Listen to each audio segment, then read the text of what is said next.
Hello students, आप सभी का हमारे इस यूट्यूब चैनल में स्वागत है। स्टूडेंट्स, हम जो पेपर सॉल्व कर रहे थे वो पेपर है हमारे पास बीए ऑनर्स इकोनॉमिक्स का introductory mathematical methods for economics, और इससे हम क्वेश्चन नंबर 6 बी पे हम पहुंच चुके हैं।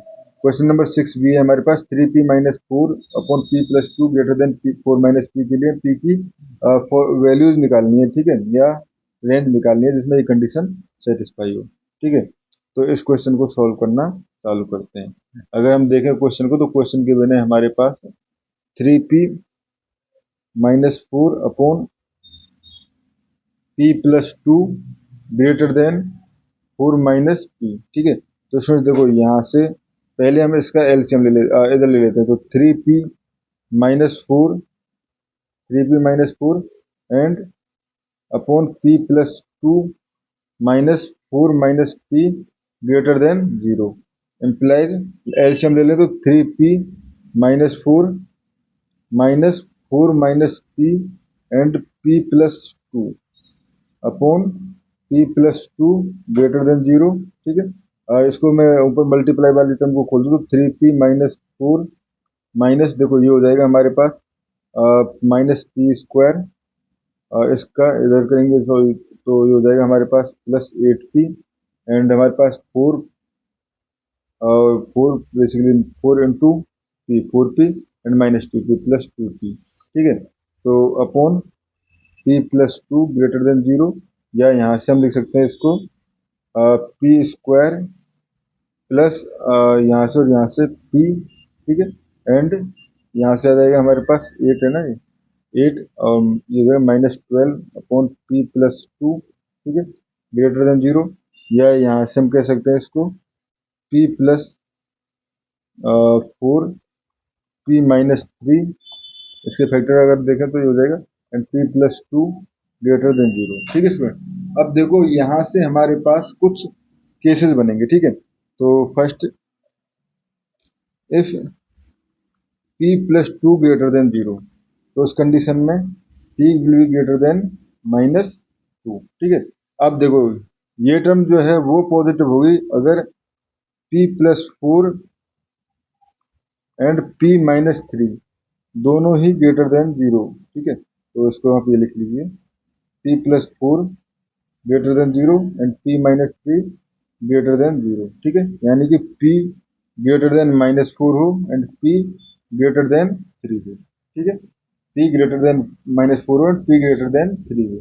ठीक है, और यहाँ पे साथ में p greater than minus two दिया हुआ है। ठीक है, तो अब देखो यहाँ पे p greater than minus four, p greater than three and p greater than minus two, तो कॉम्बिनेशन क्या हुआ, जो फाइनल जो सभी कंडीशन को सेटिस्फाई कर रहा है वो हो गया हमारे पास p ग्रेटर देन थ्री, यानी कि p belongs to three to infinity हो, तो ये कंडीशन हमारे पास सेटिस्फाई होगी। ठीक है, second if p is less than minus to. ठीक है, p less than minus to होगा तो स्टूडेंट्स उस केस में क्या होगा, implies p plus two less than zero. ठीक है, p plus two less than zero. ठीक है, तो अब इस केस में क्या हो जाएगा, ये टर्म हो जाएगी हमारे पास नेगेटिव, ये टर्म नेगेटिव, इसका मतलब इस ये पार्ट टू नेगेटिव चाहिए हमें कंडीशन सेटिस्फाई कराने के लिए। Then p plus four p minus three will be less than zero चाहिए हमें। ठीक है, ठीक है स्टूडेंट्स, ये चाहिए हमें। अब देखो ये कब पॉसिबल है, इम्प्लाइज आइदर p, एक तो पॉसिबल है p हमारे पास लेस देन माइनस फोर हो। ठीक है, and p greater than three हो। ठीक है, यानी ये टर्म पॉजिटिव हो और ये टर्म नेगेटिव हो, तब पॉसिबल है। ठीक है, और p greater than minus four हो। ठीक है, p greater than minus four यानी ये टर्म पॉजिटिव हो and p less than minus three हो। ठीक है, अब देखो ये याद रखना p जो है वो already less than minus to हम कंडीशन ले चुके हैं, p जो है वो ऑलरेडी माइनस टू जो है कंडीशन हम ले चुके हैं। ठीक है, अब यानी कि p ग्रेटर देन, देखो p ग्रेटर देन थ्री हो, p लेस देन फोर हो, तो ये तो पॉसिबल नहीं है, नो कॉमन रीजन। ठीक है, यानी कि p less than minus to भी कह रहे हैं, p less than minus four भी कह रहे हैं, p ग्रेटर देन थ्री भी कह रहे हैं, तो नो कॉमन रीजन। यहाँ पे अगर देखें P less then -3 and P greater then -4। तो इसमें हमारे पास कॉमन रीजन क्या है? -4 टू इस वाले पार्ट में -4 टू -3, ठीक है, सॉरी +3 है इसमें, ठीक है, -4 टू 3, ठीक है, -4 टू 3। बट हम क्या करें, P जो है वो लेस देन होना चाहिए -2 से, P जो है वो लेस देन होना चाहिए -2 से, यानी कि -4 टू -2 जो है वो हुआ हमारे पास कॉमन रीजन, तीनों कंडीशंस को सेटिस्फाई कराने वाला, ठीक है। तो ये हो गया हमारे पास। तो एक part P belongs to 3 to infinity, second P belongs to ये, ठीक है। अभी तो हमारे पास और भी केस बचे हुए हैं। अभी देखो ये है ना हमारे पास, इसको मैं दोबारा लिख लेता हूँ, P+4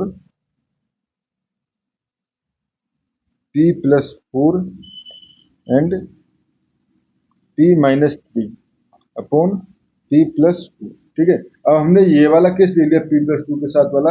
अब देखो सेकंड P+4 के साथ, इफ P+4 ग्रेटर देन 0, ठीक है, if P+4 greater than 0 implies P greater then -4, ठीक है।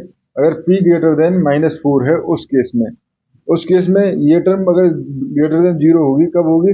अगर हम यहाँ पे ये टर्म जो है वो पॉजिटिव हो और ये टर्म पॉजिटिव हो, यानी कि देन बेसिकली अगर इसको कंडीशन 1 दे दें, वन सेटिस्फाई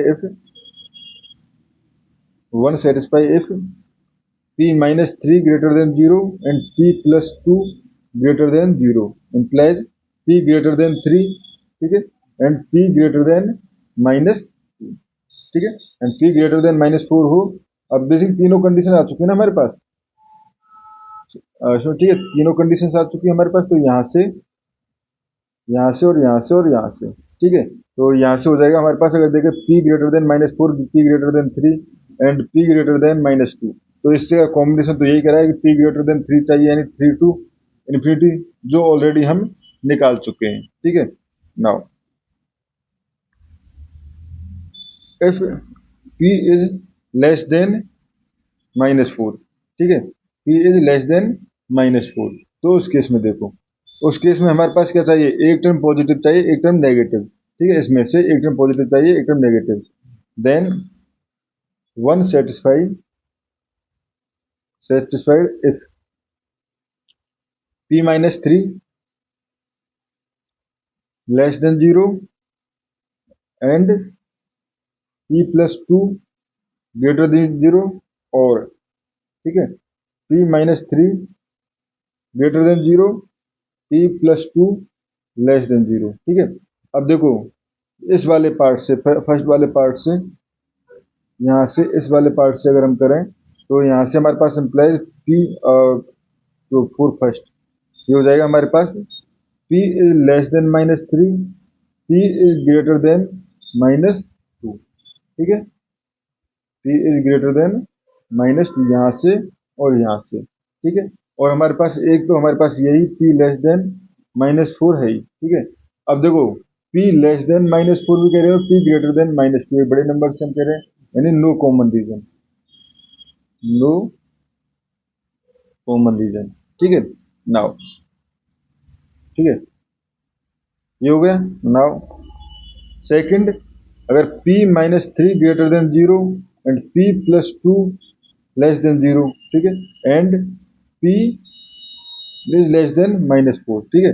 अब देखो यहाँ पे हो गया P greater than 3, P less than -2, ठीक है, P less than -2 and P less than -4, तो इसमें भी no common region, no common region, ठीक है। तो क्योंकि देखो अगर P ग्रेटर देन 3 हो जाएगा, P less than -4, common region है ना, -2 -4, sorry 3 to infinity, 3 to infinity जो है वो ही हमारे पास यहाँ पे कॉमन रीजन है इसमें, ठीक है। सही नहीं, no no no, P less than -2, तो -2 नेगेटिव में गए ना, नो कॉमन रीजन है ये, नो कॉमन रीजन, ठीक है। और यहाँ पे देखें P लेस देन -3, तो -4 इसमें आ जाएगा, बट ये नहीं आएगा, ये नहीं, इसमें भी नो कॉमन रीजन, ठीक है। अगेन एक केस और रह गया हमारे पास, वो केस है हमारे पास अगर P-3 ग्रेटर देन 0, ठीक है, if p minus three greater than zero. ठीक है, तो इस कंडीशन को सेटिस्फाई कराने के लिए, ठीक है, कंडीशन कहाँ गई, ये वाली कंडीशन सेटिस्फाई कराने के लिए ये दोनों टर्म को ग्रेटर देन जीरो होना चाहिए, यानी p plus four greater than zero, p plus four greater than zero and p plus two greater than zero. ठीक है, ऐसे हो जाएगा p greater than three, p greater than minus four and p greater than two. ठीक है, तो यहाँ से तो हमारे पास यही हो गया कि p जो है will be belongs to three to infinity. ठीक है, यहाँ से भी now if p is less than three. ठीक है, अगर p लेस देन थ्री है तो उस केस में हमारे पास या तो चाहिए then p plus four greater than zero हो and p plus two less than zero हो। ठीक है, ये हो हमारे पास, तो इस कंडीशन में क्या हो जाएगा, इस कंडीशन में हो जाएगा हमारे पास p greater than minus four. ठीक है, and p less than minus to. ठीक है, और यहाँ पे अगर देखें तो स्टूडेंट्स इस केस में हमारे पास क्या बन जाएगा, देखो p लेस देन थ्री, तो ठीक है, थ्री से छोटे सारे एलिमेंट्स गए, p greater than minus four और माइनस टू, तो basically minus two to four, इसमें भी हमारे पास पार्ट बन गया। ठीक है, ये हो गया, एंड नेक्स्ट हमारे पास हो जाएगा p greater p less than three है। ठीक है, बट p प्लस फोर ये वाला टर्म इस बार हमने ले लिया less than zero and p plus to ये ले लिया ग्रेटर देन जीरो। तो उस केस में देखो p less than three, p less than minus four. ठीक है, अब देखो p लेस देन थ्री और p less than sorry p greater than minus two, but देखो p less than three, p less than minus four. ठीक है, तो यानी यहाँ पे कोई no common region, no common region. ठीक है, तो एम्प्लाइज p के लिए अगर हमारे पास जो कॉमन रीजन आया तो वो तो एकदम माइनस टू माइनस फोर था, minus four to minus two लिखो इसको, minus four to minus two, और ऊपर अगर जाके देखें तो हमारे पास एक आया था, किधर गया, थ्री टू इन्फिनिटी बार बार आ रहा था। ठीक है, तो यही दो रीजन हमारे पास आए थे। ठीक है, तो इसका मतलब हमारे पास हो गया p बिलोंग्स